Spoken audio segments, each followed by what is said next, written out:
Good morning, ladies and gentlemen. This is the High Dragon's Breath.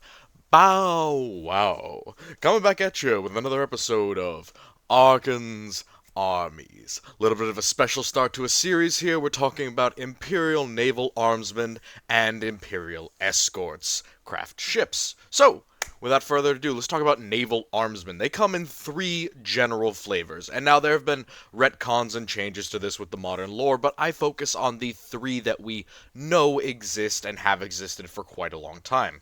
The first one is civilian armsmen. Now, these are pretty much going to be found anywhere, whether you're talking about Imperial Navy, pirates, any type of merchant vessel will usually have civilian armsmen aboard, if for no other reason than just to keep discipline and, organization and law within the ship. It would be a problem if you had nobody to deal with a mutiny or uprising. Civilian armsmen are usually just hired or armed civilians. Sometimes they are mercenaries where they're hired at a port facility. Usually they don't have to be extremely experienced, talented mercenaries. We're not talking ex-Imperial Guardsmen here, though occasionally that will be the case sometimes. However, they're usually just hired en masse. You buy a whole troop of them, and they stick around on your ship for X amount of years that you're going to be in the warp. And their usual equipment is fairly basic and relatively primitive. It's talking pump action shotguns and break action shotguns. Why do I highlight pump action and break action as opposed to the much better ones for the naval armsmen? Well, it's mostly because those are what's available. Now, we see a lot in 40k that there are pump action shotguns everywhere, from the lawgivers that are used by some of the absolute best Imperial troops, such as Arbites, to pump-action shotguns that are actually used by the Inquisition or by the Adeptus Astartes. So here's the thing about that. There's a difference between something like an Astartes pump-action shotgun and a regular Imperial pump-action shotgun. Really, the difference is the caliber. One's probably going to be 4 gauge or 6 gauge, the larger one, and then the other is going to be 410, 12 gauge, or possibly 10 gauge. So, much smaller caliber, probably firing either buckshot or birdshot on occasion, and then of course there will be the even cheaper, even smaller, even more primitive break action shotguns. What's also pretty regular is that civilian armsmen will not usually have body armor, but they do tend to be armed with pistols pretty regularly. These are not going to be las pistols, usually they will be stub pistols and sometimes stub automatics or stub revolvers. The next level up, and kind of the more standard that you would see on any Imperial vessel that is really supplied by the Administratum, is the Imperial Naval Armsmen. And now these are genuine indentured security crew, unlike civilian armsmen who might be brought on at one station, dropped off at another station, and then rehired on contract. Imperial Navy armsmen are usually bonded for a very long term of service. We're talking 20 to 30 years at minimum, which means that this indentured security crew is going to be doing a lot of things on the average Navy ship. They're not just going to look like straight up mercenaries or like soldiers, like a Voidsman is. The Imperial Navy Armsman is going to usually be a crew member who doubles as an indentured security officer. They will usually have semi-automatic shotguns, or larger caliber pump action shotguns. They will have shot cannons as their heavy weapon. Again, we've talked about shot cannons. They're essentially a heavy bolter that's been modified to use shotgun shells instead of bolt shells. And they usually use a specialized version of those shotgun shells that hold an explosive ceramic fragmentation round that is essentially designed to act like a ceramic grenade to prevent any threat of over-penetration or damaging the ship's systems by throwing around something that isn't going to penetrate all that far. And the last thing is, you will often see Imperial Navy armsmen in light body armor or very light body armor or void suits. Void suits can act as a certain amount of protection, but as they are meant to be sealed against the void, you don't want to use them as armor. What you would see these gentlemen wearing, this thick outer layer of flak weave material that might be resistant to blades, might be resistant to bludgeoning, it could resist pistol rounds at a significant distance that aren't going too fast. Something like that would be pretty reasonable for the Imperial Naval Armsmen, though there are other examples where a Naval Armsman might get their hands on something like a soft flak plate, or a couple of soft flak plates, or even sometimes hard flak if they're a little bit more veteran or if they've gambled or bought it from someone. So this indentured idea essentially is that they are crewmen, but they are also required or they've signed on for a term that allows them to be security officers. There are also times where individuals are permanently slaved to a ship, though that is a lot rarer, and it's usually a result of either some sort of crime or a certain level of impropriety, perhaps, or maybe they have attached themselves to a captain or an attaché of an officer who's currently on board the ship and isn't going to leave anytime soon. For example, you could assume that a captain of an Imperial battleship probably has 30 to 50 Imperial naval armsmen that are his personal armsmen. They are his bodyguards, and they've probably been with him for a couple of decades. And the last one here, Voidsmen. Now, Voidsmen are the one that we've seen all the pictures of and that we have all the art of because they recently got models, which was very cool, and I like that. But Voidsmen are not the average defenders of Imperial vessels. I know they're trying to style them that way. That's not actually the case. A vast majority of the mass of a defensive structure on most Imperial ships is naval armsmen. Voidsmen are genuine Imperial Navy Marines. So they are like the Marine Corps for the Imperial Navy. They are a genuine boots on the ground or boots in space force that can actively do aggressive attacking maneuvers in addition to doing what Imperial Navy armsmen do anyway, which is defending. To achieve this goal, they have a couple of significant advantages over the Imperial Navy armsmen. They have las guns as opposed to shotguns or semi-automatic shotguns, which immediately gives them a range and also a penetration advantage over the average naval armsman. In addition to that, being Marines, they will have melee weapons, breaching axes, blades, chainswords, any type of bayonet that could fit onto their las gun, so they are better in close combat than the average Imperial naval armsman. And finally, in place of the shot cannon, which is intentionally kind of gimped to prevent you from damaging the ship, they have the rotor cannon, which is basically a slightly slower firing version of an assault cannon. So instead of being like a minigun firing at an incredibly high rate of fire with relatively simplistic auto or bolt rounds, depending on the variant, rotor cannons are basically firing singular shots at a lot slower speed. So instead of a brrr, it's more of a pop, pop, pop, pop, pop, pop, pop, pop, pop. Think more like a Gatling gun that's firing something in the caliber of like a 15mm round. Or slightly larger or smaller, depending on what rotor cannon you're talking about. But this is a heavy weapon that clearly shows a significant amount of need for range and for suppressive firepower that one would need on the assault. And then finally, the biggest difference and advantage that they have is their medium or light body armor. Now, generally, I consider them to have light body armor, just because a majority of their armor is actually reticent on this whole uniform deal. They still have this swayy flak material that's supposed to protect them from like small caliber bullets and things like that. But in addition to that, Voidsmen usually have something equivalent to a flak plate over their head and shoulders that is built into their Void suit, and we'll see that in a bit when we go to their art. So, how armsmen fight and how many are there? These would be Voidsmen, for example, you can see the chest rig here, whereas these would be naval armsmen, you can see the shotguns and the occasional better weapon, as you can see here, because they are much longer contracted soldiers. So, about 100 armsmen, not Voidsmen, armsmen, per every 1,000 crewmen on the ship. Swamped and enhanced with Voidsmen in capital Imperial warships. So, on occasion, it will be like, okay, I'm on a battleship, I'm not going to be fighting armsmen, I'm probably going to be fighting Voidsmen.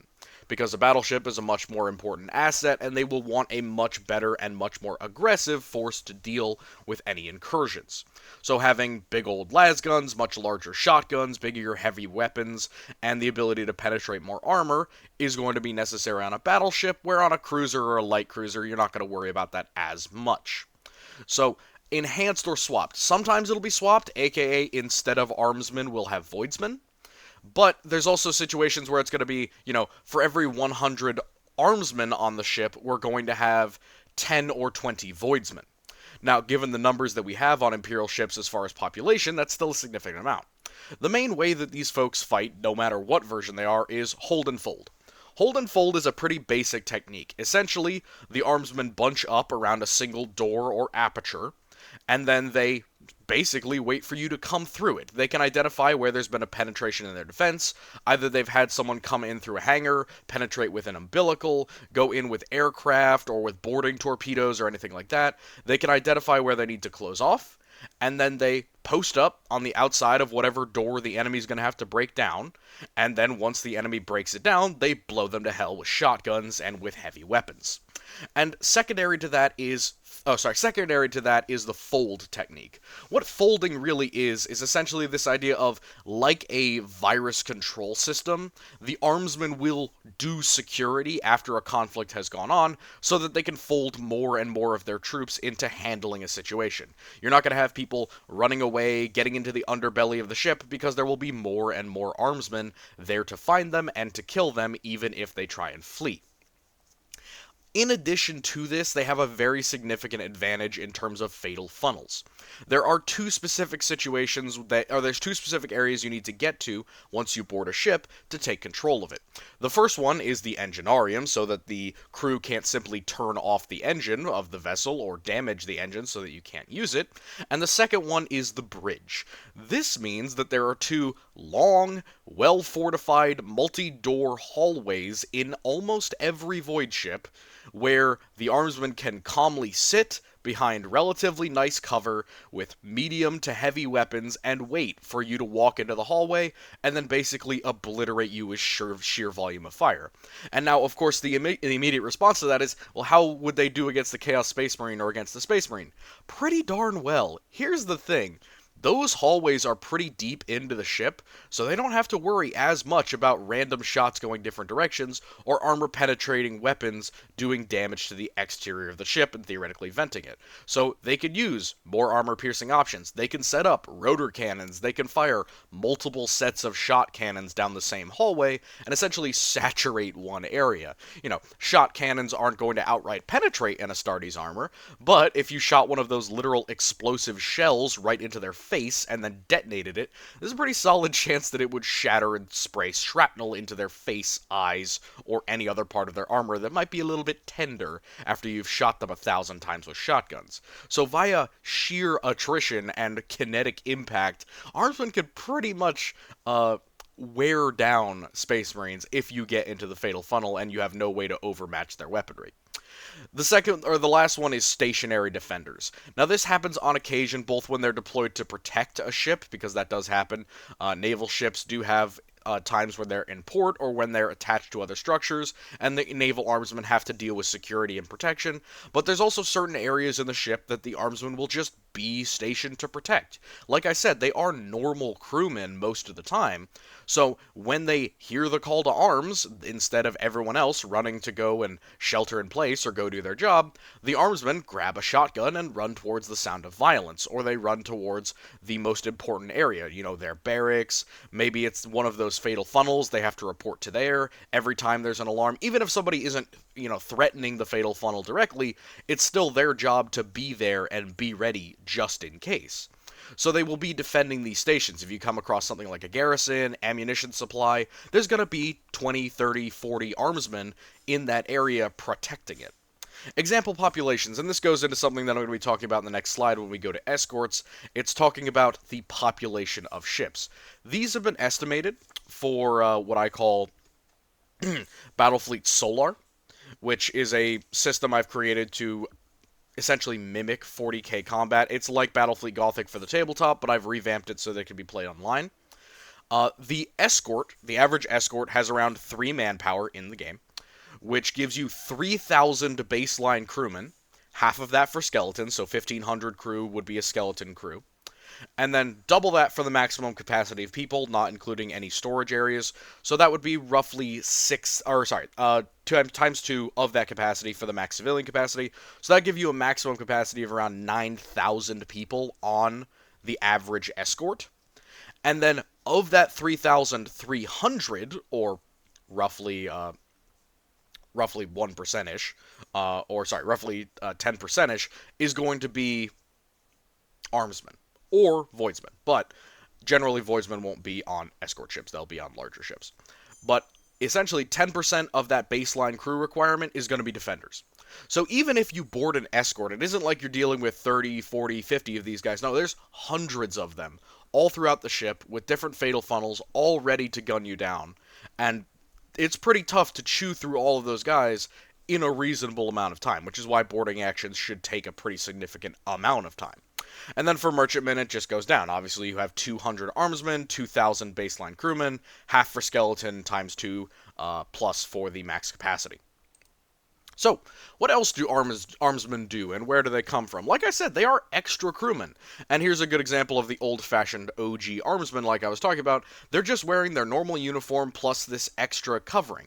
This is kind of the void suit that they're wearing, and when I talk about them maybe having kind of extra light armor, this would be what I'm talking about. This kind of frontal covering that's clearly got some metal plates welded onto maybe a leather smock or something like that. That could protect them from something, but it's nothing close to what a voidsman has capability to use. And they act as extra crewmen. They have a real job most of the time, and then they will heed the call of battle when it comes. Recruitment and side grades, they act as a Navy PDF. That's kind of ways to look at it. Recruitment. Obviously, if you're doing a job in the Imperial Navy, you can be recruited to be an armsman, or you can train to be a voidsman. But it's not always a recruitment job, because you don't always need tons and tons of these guys, only a couple hundred per the average Imperial ship. Side grades.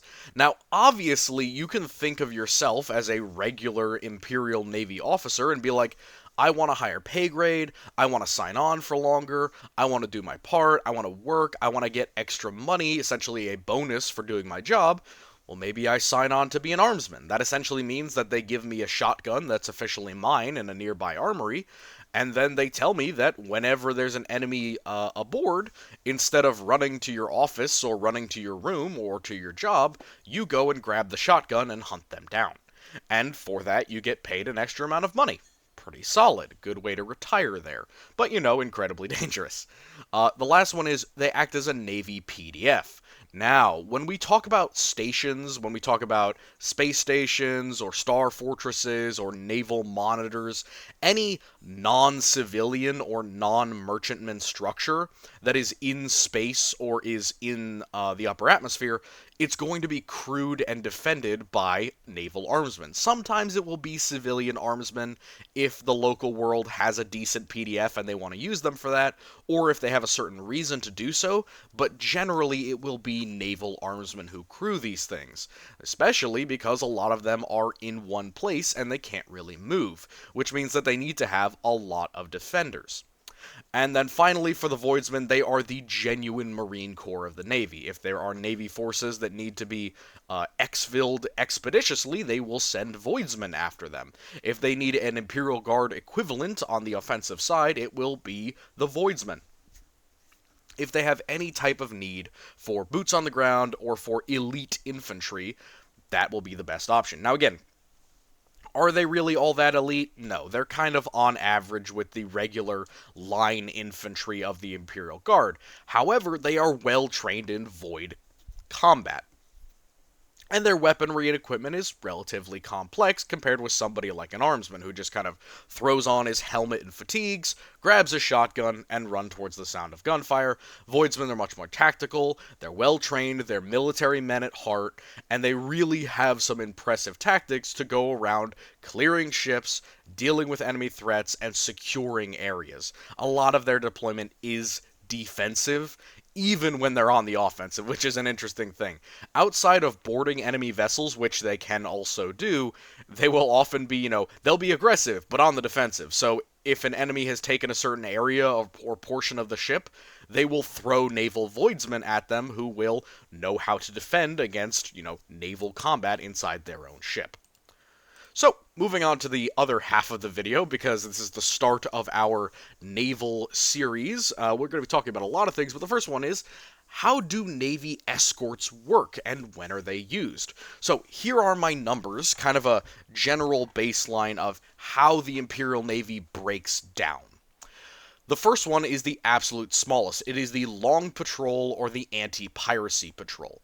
And this will generally include between 1 and 3 escorts. Long patrols are essentially when an Imperial escort or multiple escorts goes along with an Imperial convoy that isn't all that important. Usually it's private merchants who just happen to be going the same way as the Imperial escorts, and they will ask them for protection, which is a reasonable ask of the Imperial Navy a lot of the time.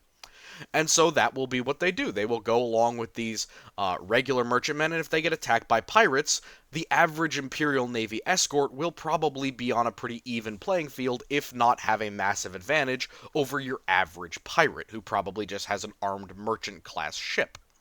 But having 3 escorts, now you're talking about something that can actually go toe to toe with other escorts pretty easily, which is when you're talking more that anti-piracy. I know that an enemy pirate captain has a couple of armed merchantmen and maybe 1 escort that he's stolen. I'm going to bring 3 Imperial Navy escorts, and I'm going to troll through his area of space and just dare him to come and try us.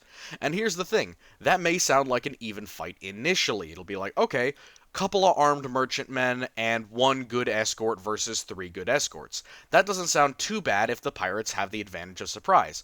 Problem, the Imperial Navy is really good at their job. They are well trained, their ships are well maintained, and they are super well equipped to deal with pirates. Pirates, on the other hand, have very little in terms of support, in terms of supply, in terms of repair.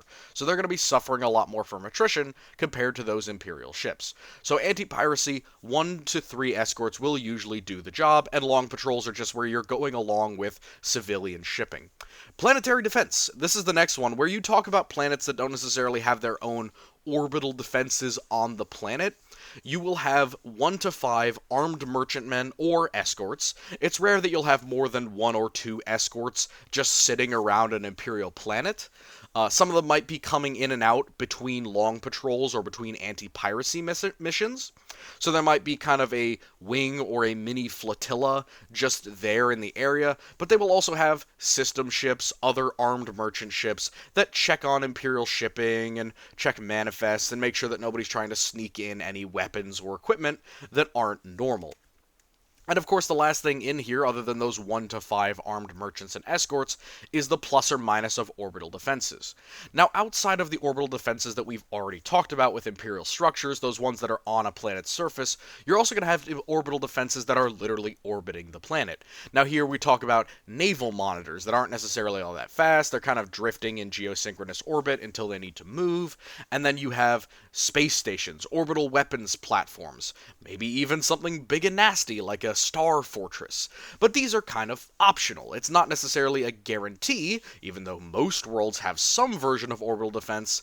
If they have none, they will absolutely have several armed merchant class vessels on patrol at all times to make up for that.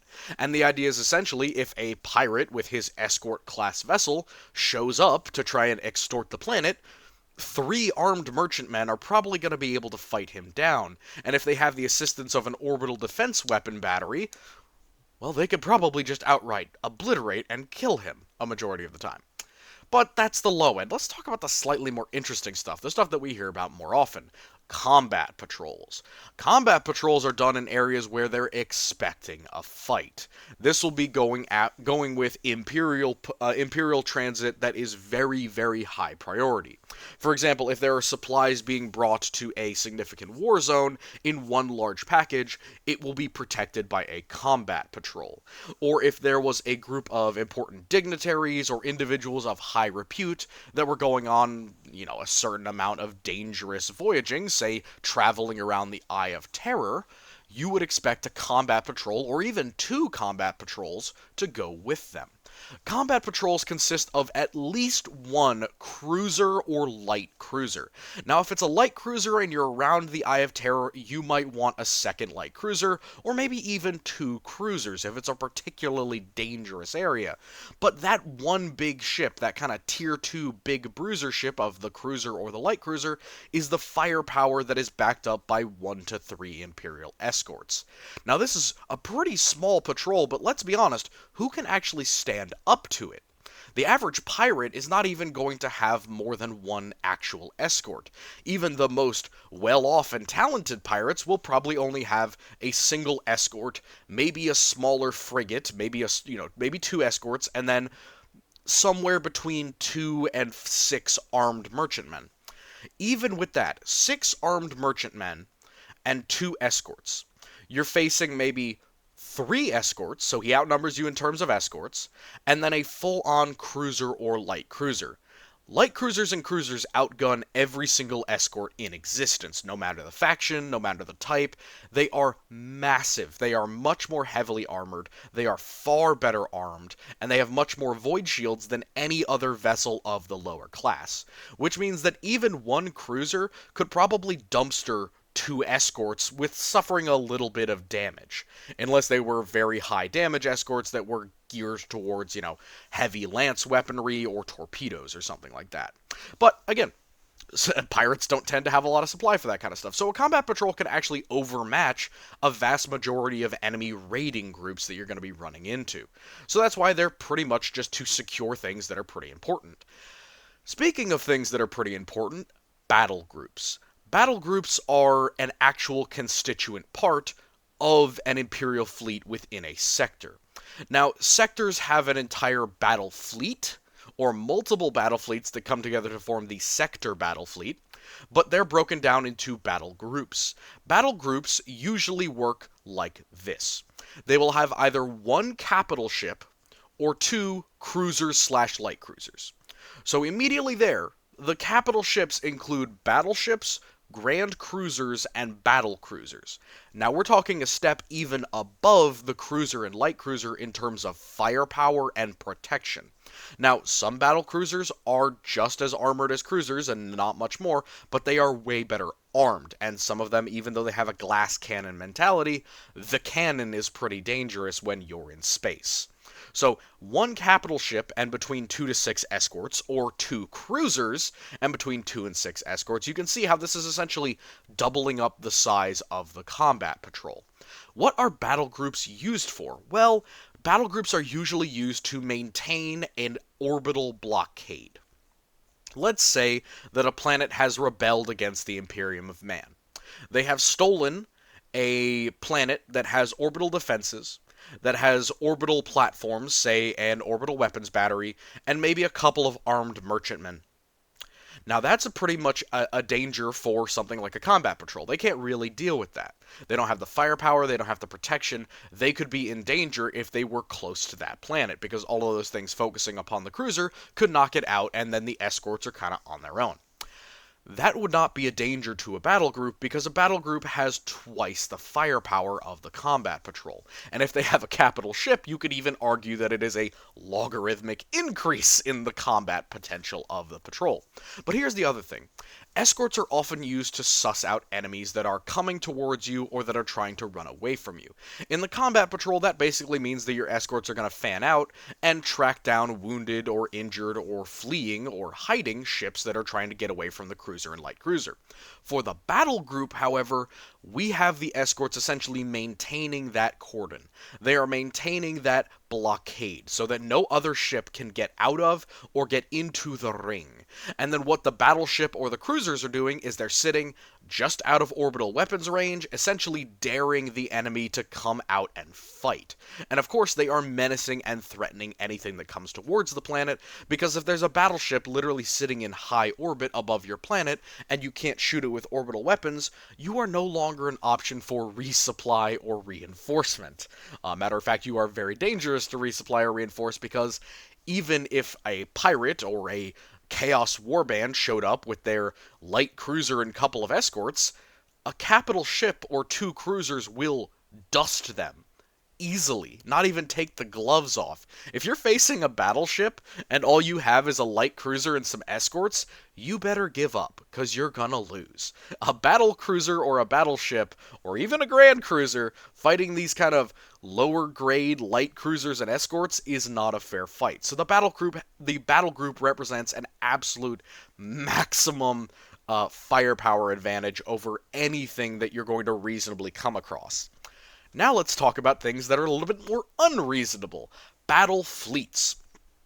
Every sector has around or between 2 and 5 battle fleets. Full battle fleets, as in nothing in reserve, nothing in storage, nothing getting refitted. At all times, at least 2, minimum 2, battle fleets. Maximum 5.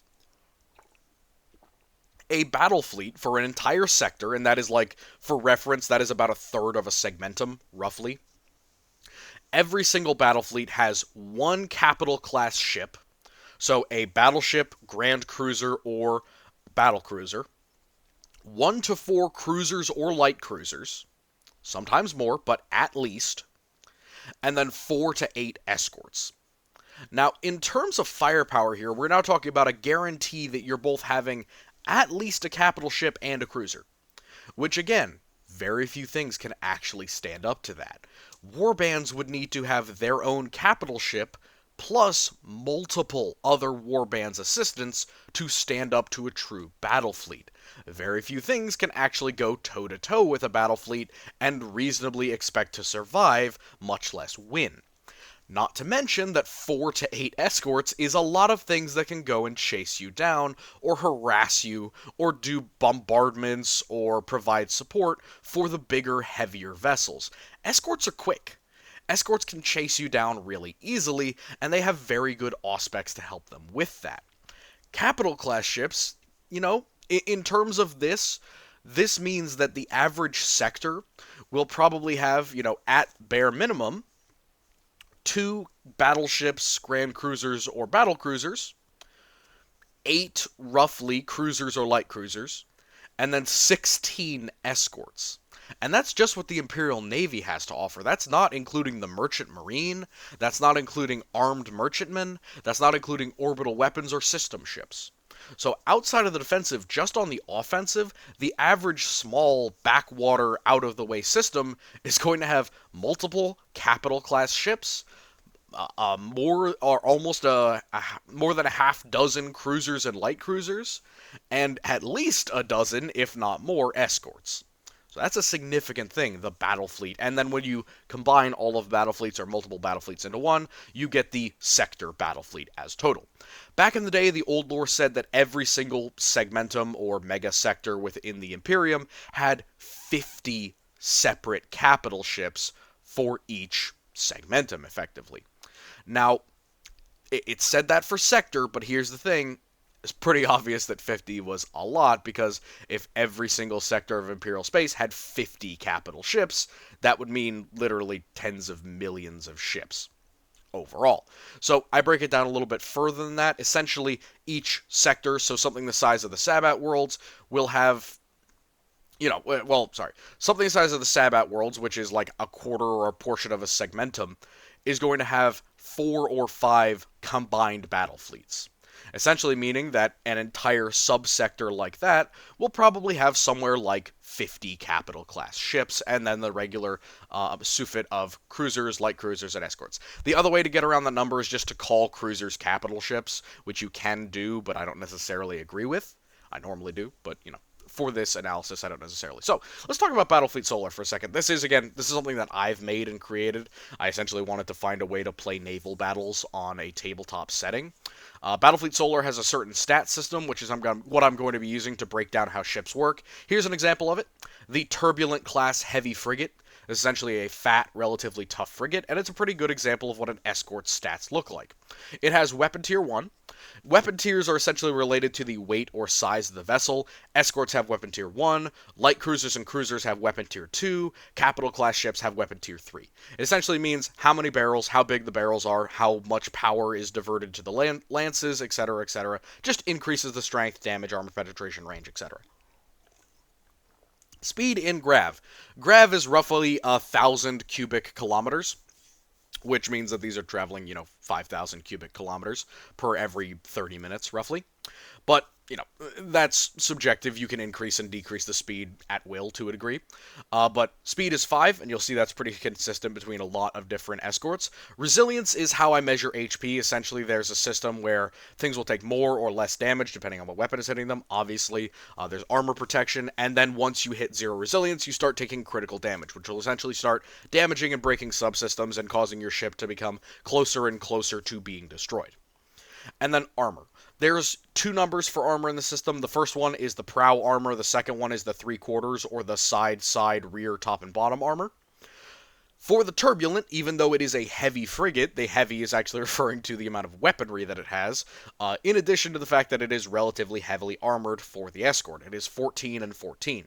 It has 12 layers of Void Shields, meaning that it has to be hit 12 times before the Void Shields actually collapse, and you can start doing damage to it itself. It has one flexible mounting. You'll notice in all of the artwork there's a gun here, gun in front, gun in front.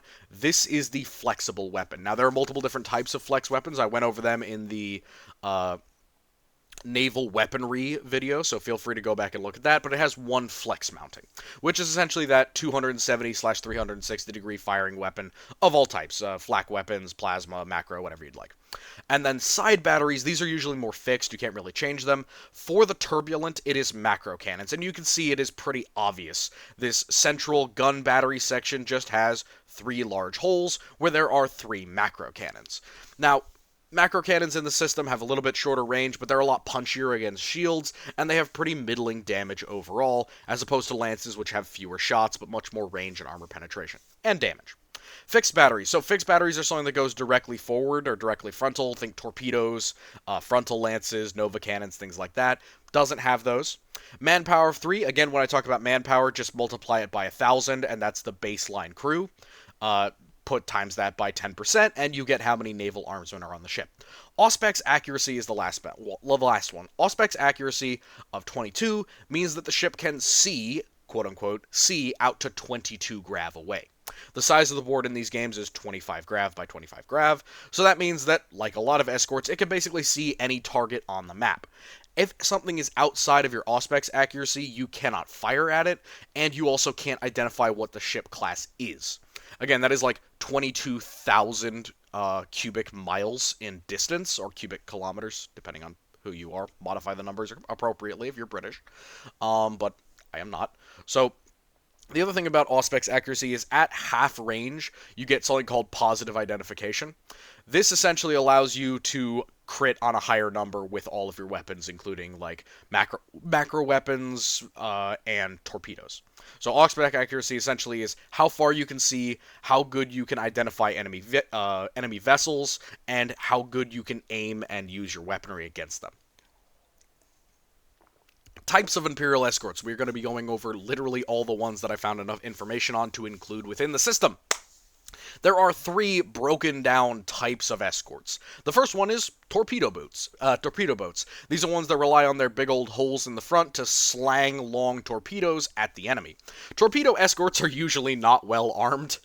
They're usually just designed to throw torpedoes at the enemy, and that's kind of all they do for the entire battle. They just sit at the back, and they launch torpedoes from a hell of a long distance away, and that's all that they do. So, the big ones here are the Cobra and the Viper/Widowmaker. The Cobra is featured right here. It is essentially the most basic escort imaginable. It's a destroyer.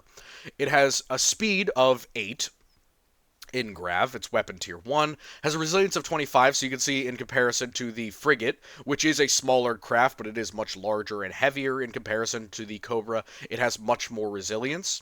The Cobra has less resilience.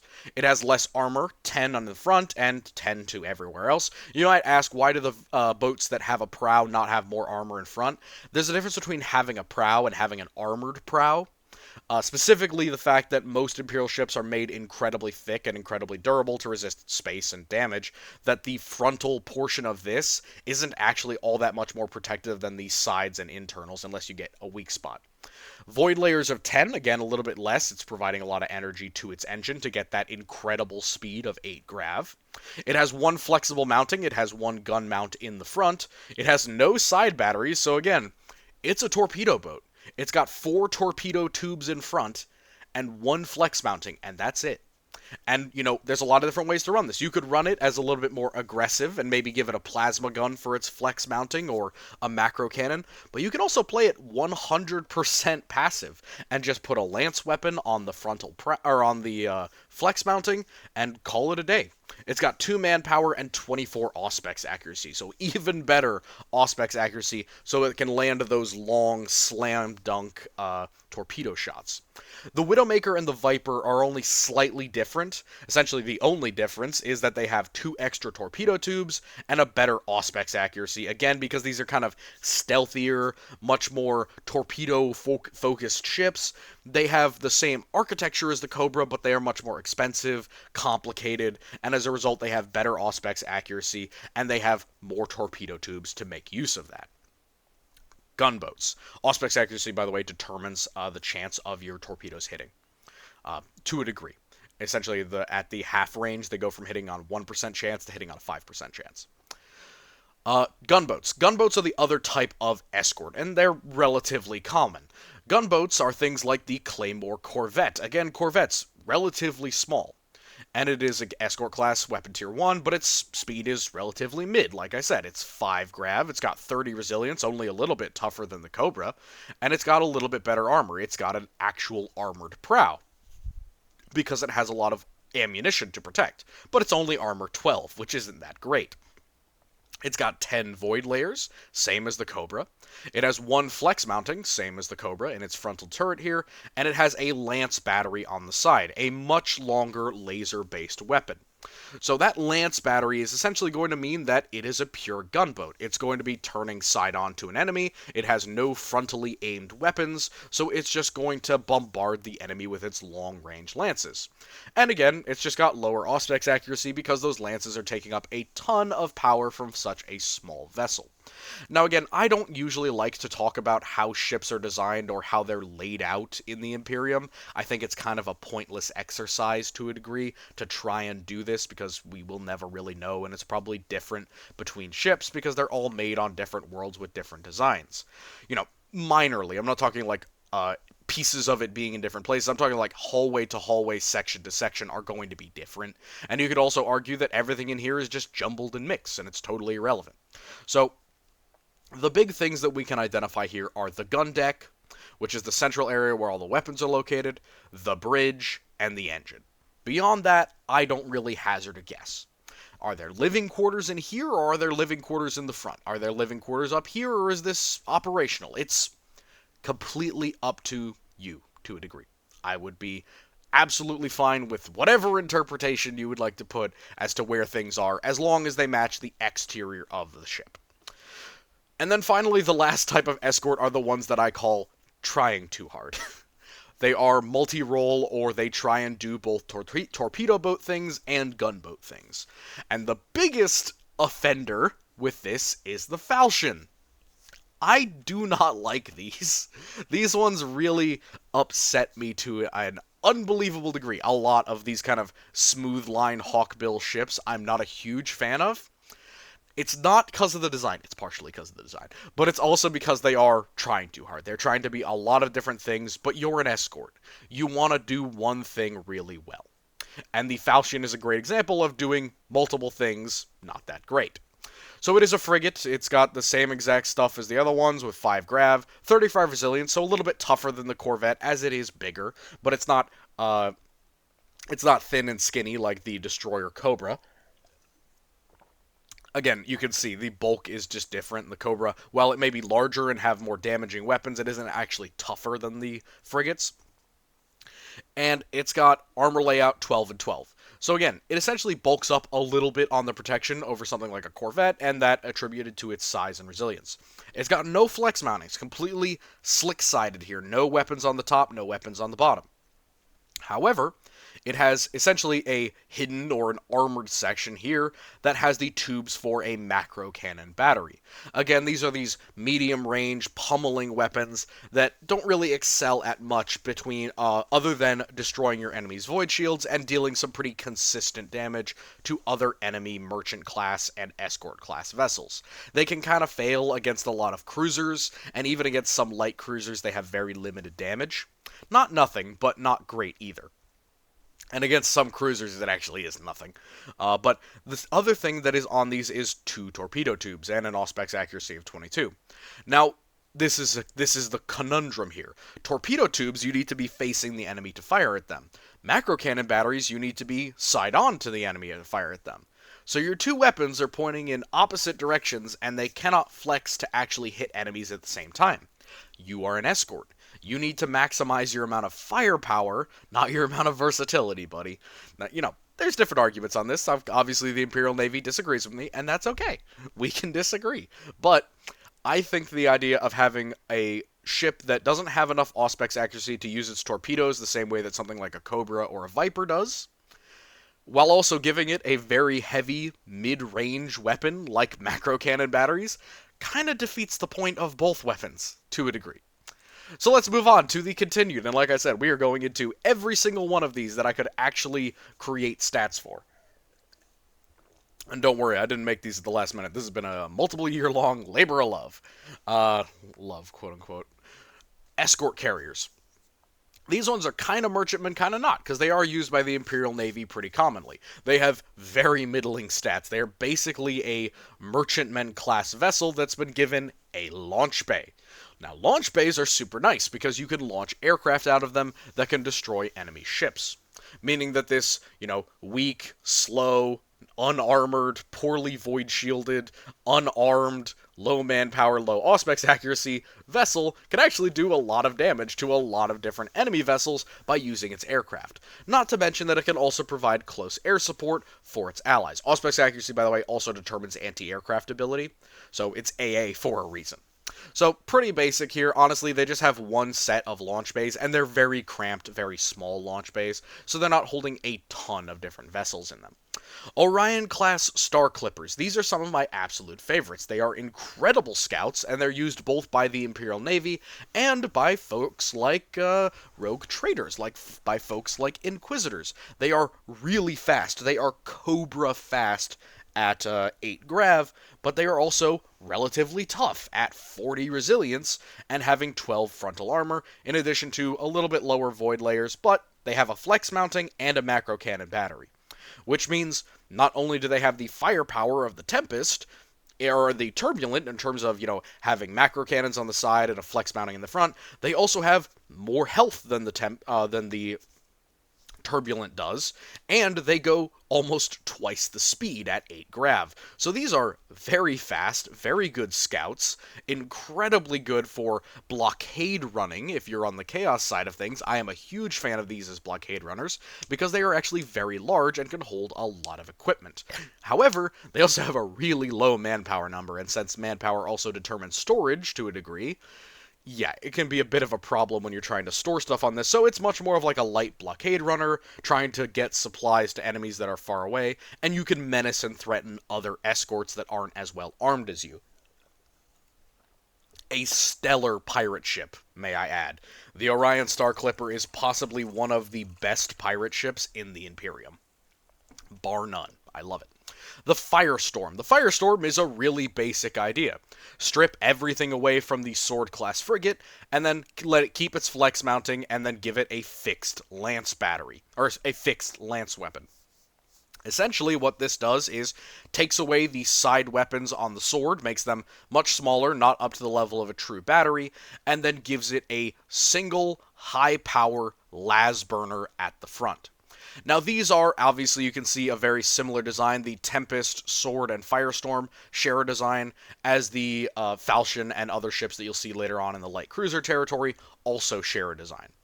But these ones, these kind of swept nose escorts, are pretty interesting because a lot of them have some significant firepower.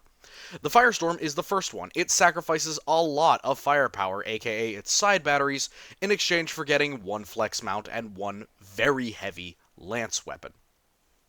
Now, big thing about this one, it has slightly worse auspex accuracy and speed than something like a Cobra, but it is tougher and better armored all around. These ones are really a Navy staple because of their armor protection and their versatility in addition to firepower. And, as they are laser weapons in their entirety, especially if you give the flex mounting a laser weapon, they require pretty little upkeep, and they can go on those long patrols and anti-pirate patrols. Problem, the Firestorm will definitely struggle against other vessels because it can only fire 2 or slightly more shots per turn, which means that when it's penetrating through something that has 12 or more void layers, it's essentially going to have to plink away at the enemy shields as they get closer and closer.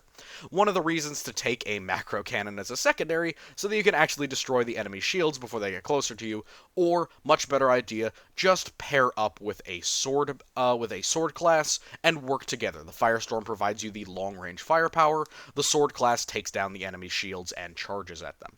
Speaking of the sword class frigate, we have, again, speed 5, resilience 35, armor 12 all around, 12 void layers, just like the Firestorm and just like the Tempest to a degree, except the Tempest is a little bit bigger, a little bit better armored and tougher.